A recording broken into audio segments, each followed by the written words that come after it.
Assalamualaikum, selamat datang kembali di channel Bodin. Di video kali ini, aku akan share ke kalian video unboxing mixer planetary yang baru aku beli. Dan sekalian nanti, mixernya mau aku coba untuk membuat roti yang lagi viral nih teman-teman, yaitu wool roll bread. Dan jangan lupa kalian nontonnya harus sampai selesai ya, soalnya di akhir video nanti aku akan berbagi tips cara menggunakan dan juga merawat mixer supaya mixer tetap awet. Nah, penasaran kan? Makanya langsung tonton aja sampai habis ya. Jangan di skip.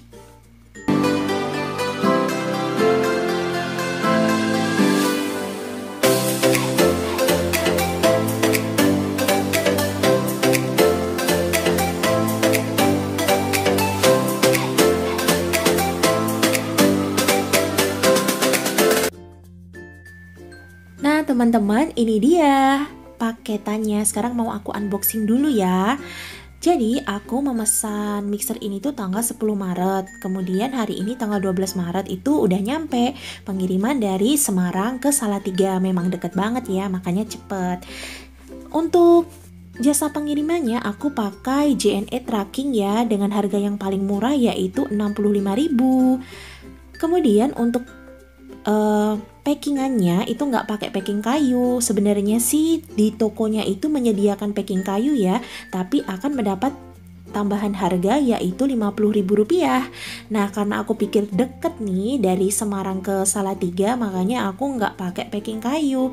Dan ternyata alhamdulillah tetap aman, nggak ada cacat satupun, bahkan kardusnya pun nggak penyok ya teman-teman.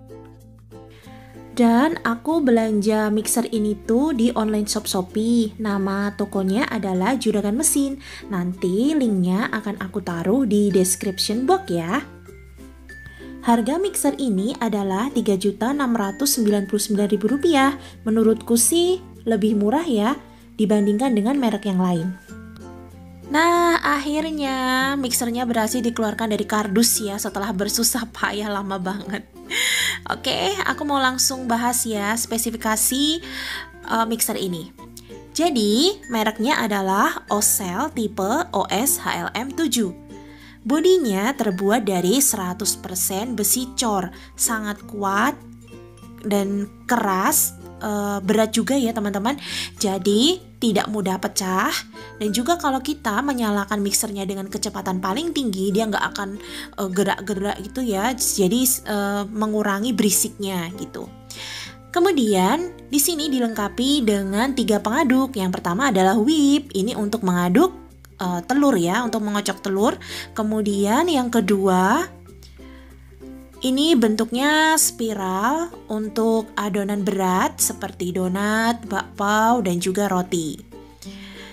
Pengaduk yang ketiga ini namanya beater. Ini biasanya untuk mengaduk mentega ya teman-teman.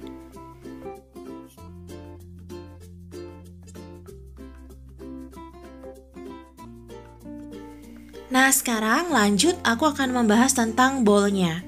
Jadi bowl dari mixer ini terbuat dari stainless steel. Kapasitasnya adalah 7 liter. Jadi kalau kalian membuat roti atau adonan berat dengan menggunakan mixer ini, maksimal untuk tepung terigunya adalah 1,5 sampai 2 kg tepung terigu. Selain itu, mixer ini juga dilengkapi dengan 11 pengatur kecepatan atau variable speed. Dayanya 300 watt dengan tegangan 220 volt. Tentunya hemat listrik ya. Lanjut, sekarang kita akan mencoba apakah mixernya berfungsi atau tidak, dan juga mau ngetes suaranya ya.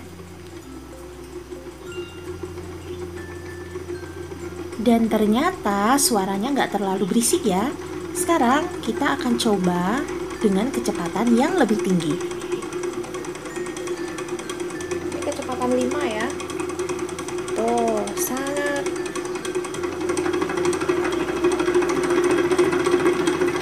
Nah, selesai mengetes, ternyata mixernya berfungsi dengan baik. Sekarang lanjut, aku mau membuat roti yang lagi viral, yaitu wool roll bread dengan resep yang sederhana. Langsung aja, ini dia bahan-bahannya.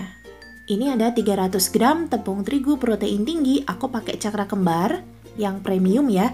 kemudian 40 gram gula pasir, 5 gram ragi instan, dan juga 1 sachet susu bubuk rasa vanila pakai Denko. Kita mixer dengan kecepatan rendah aja dulu ya, yaitu nomor 1, sebentar aja sampai tercampur.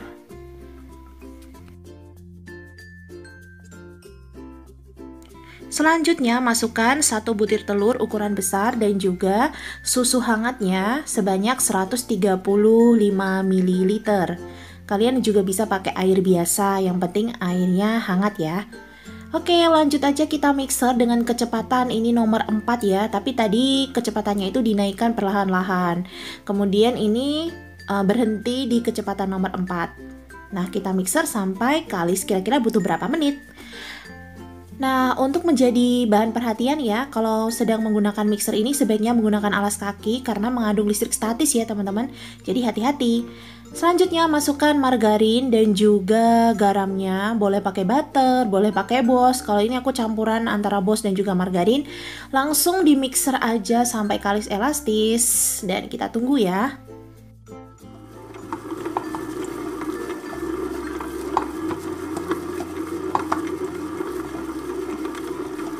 Setelah di mixer selama 15 menit, sebenarnya sudah kalis, sudah bisa dibuat dibentuk roti ya, tapi belum membentuk window pane nih teman-teman. Akhirnya aku tambahin 5 menit lagi, totalnya jadi 20 menit. Dan ternyata setelah 20 menit ini dia hasilnya.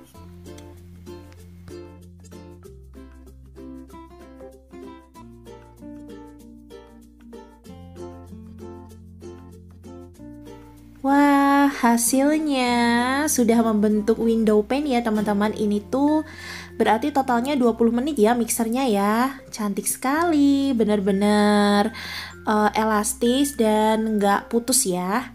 Tuh hasilnya. Nah, setelah ini aku mau diamkan dulu adonannya sambil ditutup dengan kain ataupun dengan plastik hingga mengembang 2 kali lipat. Setelah itu, adonan dibagi menjadi 5 bagian, masing-masing beratnya 120 gram. Kemudian dibulat-bulatkan seperti ini sambil dipadatkan ya. Oke, next ke tahap pengisian. Ambil 1 adonan, kemudian dipipihkan dengan roll seperti ini. Jadi agak memanjang terus agak lebar gitu ya. Kemudian di separuh bagiannya kita akan potong-potong dengan menggunakan pisau kecil-kecil. Tuh, kayak gini ya.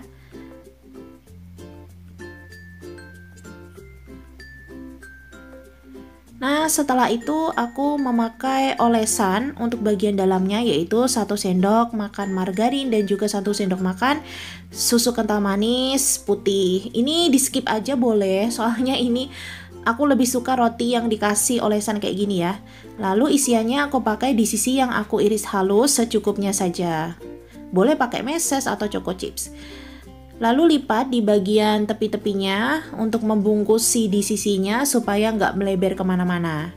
Rapikan, kemudian gulung.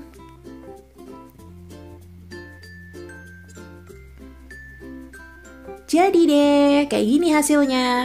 Lanjut, kita tata di dalam loyang. Seharusnya pakai loyang ukuran 25 cm ya. Ini aku kekecilan loyangnya, terus aku ganti akhirnya. Nah, ini dia hasilnya. Tinggal proofing yang kedua, tunggu hingga mengembang 2 kali lipat. Setelah mengembang, selanjutnya kita olesi permukaannya dengan menggunakan susu cair. Boleh kalian menggunakan kuning telur juga boleh, tapi menurutku sih lebih bagus pakai susu cair ya. Nah, setelah itu baru kita oven. Di sini aku pakai oven listrik Cosmos biasa. Aku males ngeluarin oven tangkring. Pakai suhu 180 derajat Celcius dengan api atas bawah selama 20 sampai 25 menit. Jangan lupa sebelum dimasukin ovennya harus dipanasin dulu. Dan ini dia hasilnya. Aduh, coklatnya keluar ya. Selagi masih panas, olesi permukaannya dengan margarin secukupnya saja supaya lebih nggak kering, terus warnanya itu kinclong gitu ya. Nah, sekarang kita mau lihat bagaimana teksturnya. Kita buka. Tada, aduh lembut banget, anget-anget lagi. Aduh ini benar-benar mantap banget buat temen ngopi teman-teman. Kita buka. Wah, coklatnya, dan ini tuh sangat lembut banget loh. Gimana, mudah kan membuatnya? Pastinya. Oke, selanjutnya aku akan membagikan tips ke kalian gimana caranya memakai dan juga merawat mixer supaya tetap awet dan tidak mudah rusak. Oke, langsung aja, ini dia tipsnya. Tips yang pertama, pastikan daya listrik di rumah mencukupi. Misalnya mixer tadi, itu kan dayanya 300 watt, tapi itu belum termasuk beban angkatannya ya teman-teman. Jadi misalnya beban angkatannya dihitung 300 watt juga, jadi totalnya ada 600 watt. Kalau daya di rumah kalian hanya 450, berarti tidak cukup ya, nanti akan merusak mixernya. Setidaknya kalian harus memiliki daya 900 watt. Itu pun juga harus memperhatikan pemakaian alat elektronik lainnya ya. Tips yang kedua, jangan melebihi kapasitas maksimal. Untuk mixer tadi, kapasitas maksimalnya adalah 1,5 sampai 2 kg tepung kering. Jadi supaya lebih awet dan kerja dari mixer tidak terlalu berat, sebaiknya di bawah itu ya teman-teman. Misalnya 1 kg atau 500 gram saja.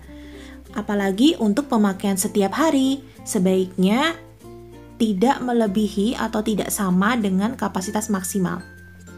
Tips yang ketiga, jika dalam satu hari dipakai beberapa kali, sebaiknya setiap satu kali pemakaian diberi jeda. Tujuannya supaya mesin mixer tidak panas dan tidak cepat rusak. Next, tips yang keempat, jika sudah tidak digunakan, cabut kabel penghubung dengan stop kontak. Yang kelima, jauhkan dari jangkauan anak-anak.